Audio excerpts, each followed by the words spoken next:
If you guys want to know the best way to build a deck in 2021, all you need to do is first off select a deck you really like to play, then just shimmy your way down to the Elite Barb section, stick them in your deck, and there you go. That is the best deck in the game right now. You guys are going to be great. You're going to win all your matches, and it's going to be really easy for you. Thank you guys so much for watching. Have a great day. Master D-san out.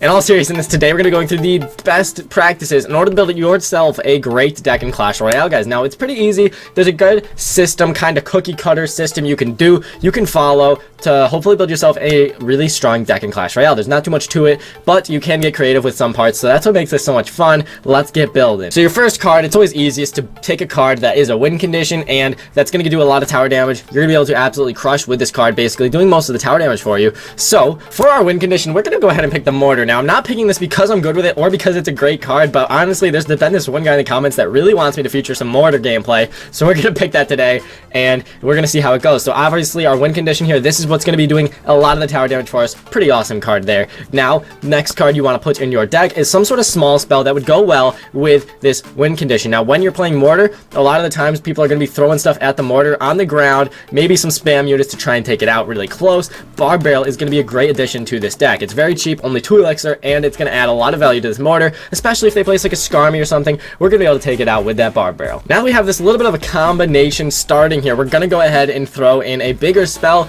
A lot of the times this spell is going to help you guys reach the tower, maybe with your win condition, but in this case, we're all set with that. So in this deck, we're going to throw in a Fireball. Mortar and Fireball tend to go pretty well together, so we know Fireball will be able to get a lot of value on things like princesses, archers, stuff of that sort. Next up, you're going to want something that does a little bit of splash damage generally because, I mean, hey, if you're running against Golem Clone these days, it's all over the place. You're going to get absolutely folded, so you got to make sure you have some splash damage. The Firecracker, it goes great with Mortar. A lot of good decks right now have Firecracker as well, just because of our splash damage. They do great stuff. Another card is you're going to need a ground tank. You could throw in a Knight, but you do have to consider the meta, right? We're going to put a Valkyrie in here, guys, because the Valkyrie in this meta is incredibly strong. When you're going against all those Elite Barbs, she's going to make a great addition to this deck, especially when she can go in front of that Mortar, tank really nicely, while the Firecracker's shooting down stuff behind. It's going to be a really strong combination. Just to make sure we can get to the enemy tower, we're going to throw in a Goblin Barrel here. Now, if we consider the fact that the opponents are also going to have some Hog Riders coming at us, some Royal Giants coming at us, we're going to need a way to take those down, right? So that leads us to our next spot, the Tank Buster. We're going to need some way of getting to the opponent's tower efficiently. We're going to throw in an Inferno Dragon here. It's the boosted card, because check it out. If we get a Golem going after us, I don't think the Mortar will be enough just kiting it. It won't get taken down. We need that Inferno Dragon support to hopefully take down that Golem for us. That'll be really solid. Now, as you can see, we do not have any sort of Skarmy, any sort of Goblin Gang, any sort of guards in this deck. There's really no swarm. So let's say they have a mini P.E.K.K.A coming after us, or a Prince. If they have a mini P.E.K.K.A and double Prince deck, this is going to be incredibly strong against our deck because we really don't have a lot of answers for that. So now is the part where we're going to throw in maybe a Skarmy, some guards. I think we're going to go for Skarmy. It's going to be a really solid addition to the deck, and that way we'll be able to counter Giants and Princes a lot easier for us. That'll be good. Now, looking at this deck right here, guys, we definitely have a little bit of a weakness in the air, right? I don't think a Balloon Lumberjack deck would be the easiest thing to deal with. You certainly could do it, but you would have to play it just right pretty much. Other than that, I think this deck is really strong, actually. It has a lot of good matchups for sure. This deck would absolutely dominate against stuff like P.E.K.K.A Bridge Spam, in log bid, because check it out. I mean, hey, the Goblin Barrel is going to get absolutely slammed by the Barb Barrel, the Skarmy, the Fireball. If worst case comes to worst, you have the Goblin Barrel do constant damage. Mortar as another way of getting more damage on that tower. The Firecracker's excellent on defense. Lots and lots of good matchups here today with this deck. I'm sure Royal Giant you'd have a pretty easy dime with as well, and Golem decks beat down. Now, Electro Giant, that's a really strong deck, but the Mortar, you'll be able to pull that Electro Giant really far and then hopefully do a lot of DPS with that Valkyrie. So it's definitely possible. A very strong deck here, and that's exactly the process I go through when I build a lot of my decks. Now, the next thing we're going to talk about in this video is obviously the fact that you need to subscribe. So make sure to subscribe down below if you aren't already subbed. But seriously, definitely do that, guys. We're on the road to 100,000 subs, so it really does help every single person joining Sun Nation by hitting that subscribe button. It really does mean a lot. We literally went from 52,000 to 53,000 subscribers in 2 days, which is absolutely incredible. So thank you guys for all the support recently. The channel's been growing like crazy. And if you're watching this right now and you're listening to me speak, really, it does mean a lot that you guys are watching these videos. So thank you. But let's keep it going here. As you can see, this is a very old deck. It's not in the meta right now, but we'll take you through exactly why this deck works. So yet again, there's another Mortar deck in here, and you have the Miner. Miner's really strong because you're going to be able to tank for all of these spam cards. Now, these spam cards, you might be thinking, Diddy, what the heck?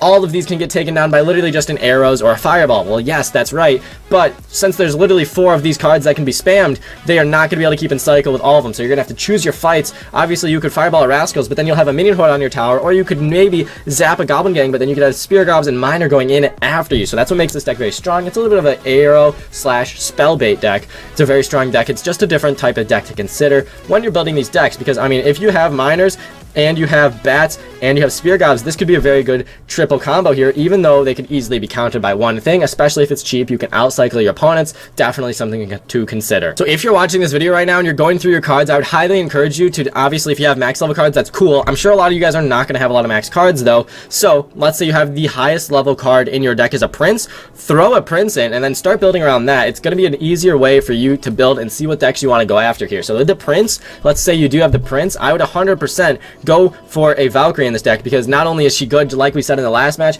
but with the prince, if there's a Valkyrie in front of a prince and the prince is charging and you place that just right, the Valkyrie is going to be zooming at that tower. They can't scummy the prince. A lot of lower level players are going to really struggle with that push. It's an incredibly strong combo, and like we said, then obviously this has no air defense in these two cards, so you then have to make sure you have some sort of air defense in terms of bats, minion horde, baby dragon, incredible stuff. And if you're covered with splash damage, generally you're going to be okay, and that's exactly what makes certain decks like this one to my right here so strong. Because check it out, you have the Ice Wizard, the Valkyrie, and the NATO, three things that go very well together, and then you're going to be able to mine a balloon, get lots of damage, and that's why this deck is so strong, guys, because these three on defense genuinely are really strong right now in the game. Ice Wizard slows things down, the Valkyrie does great damage, has tons of HP, and the NATO can really bring stuff wherever you want it, so it's a very strong combo in the game. Another major part of the deck that we have not talked about, really, we didn't really go over in this mortar deck that we initially made here today, is buildings, guys. Towers are essential in your decks. A lot of the times they make up big things. I would say in this exact order, from Tesla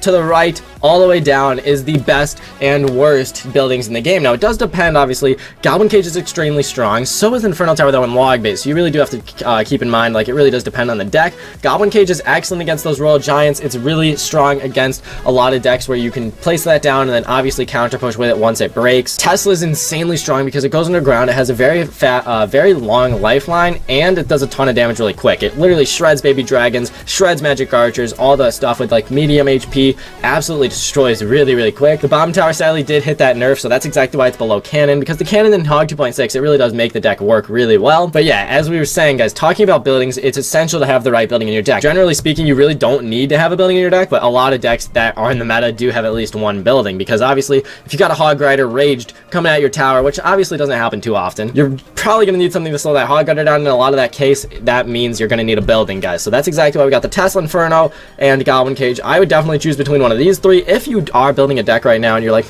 we need something in here, definitely take a Tesla. If you're looking for that DPS quick, it's going to be a little more stealthy. It's easier to cycle than an Inferno Tower. Take an Inferno Tower if your deck's a little bit on the cheaper side. It's going to be easier to cycle. Since it's 5 elixir, it's definitely a bit of elixir to spend. Or if you're having trouble with like golems and stuff, definitely pick that Inferno Tower. I would say Tesla is ideal for Electro Giant. Goblin Cage is ideal for RGs, minor decks, because this is going to be able to absolutely obliterate those wall breakers and then pop up and do a lot more damage. So very cool stuff. Definitely the buildings are something to consider when building a deck. To end off the video, we're going to go ahead and test out the deck we built here today. Now this is a completely unique deck. I don't think I've ever seen this deck before, so it'll be a lot of fun testing it out. And if you guys have any questions down below, if I didn't cover anything or you want to see something in a future video, definitely comment that down below. I've been responding to every single comment, and I really do appreciate the feedback my community gives me, so thank you guys for all that. Let's get into our battle here. Let's go. Alrighty, guys, we got Snowy here. He is at 4,300 trophies, so a pretty solid player. He is just in Challenger 2 at the moment. We're going to start off with a Valkyrie in the back. Now this is a decent play here. When you have these tanks, sometimes it's nice to cycle them in the back. He's going to go P.E.K.K.A, so we're actually going to mortar this, maybe get some nice tower damage before anything else comes down. If he's playing P.E.K.K.A bridge spam, that'll be really interesting for us, guys, because we have the Inferno Dragon, obviously. We're going to go Firecracker here to hopefully just get some nice DPS on this P.E.K.K.A, and as long as he doesn't have an Electro Wizard, right, we will be chilling. So he's just gone for a log. We're going to actually Skarmy and Inferno Dragon this. We're going to be able to spam the bridge now because he just went with that log. Firecracker splashing on the bats beautifully, exactly like we said, really supporting this mortar nicely. Since he just went with a log, we're going to be able to Goblin Barrel on counter push here, and well played to you, but check it out, guys. That mortar value was incredible. The Inferno Dragon crosses the bridge. It's over there. It's fighting for its life, and it's actually going to get even more value by taking out that Valkyrie, which we love to see. And yeah, let's go ahead and bar barrel this. I think the bar barrel will be alright, but honestly, let's Firecracker. We are a little bit ahead on the elixir right now anyways. I think it's best to play safe, and the Firecracker wipes it all down. The poor Night Witch gets clapped, and as you can see, guys, we have a really promising lead right here. Thank you very much for the well played, Snowy. But he's going to need to make something happen. So he's got P.E.K.K.A, Night Witch, and Lumberjack. A very interesting combo. Our Fireball will definitely be good in this matchup, but since he's going with P.E.K.K.A, We're just going to mortar, guys. Obviously, we can Skarmy his Lumberjack. We can Valkyrie his Lumberjack. We're going to go for the Valkyrie this time because we know he's got that login cycle. Keeping track of your opponent's cycle is essential when you're playing this.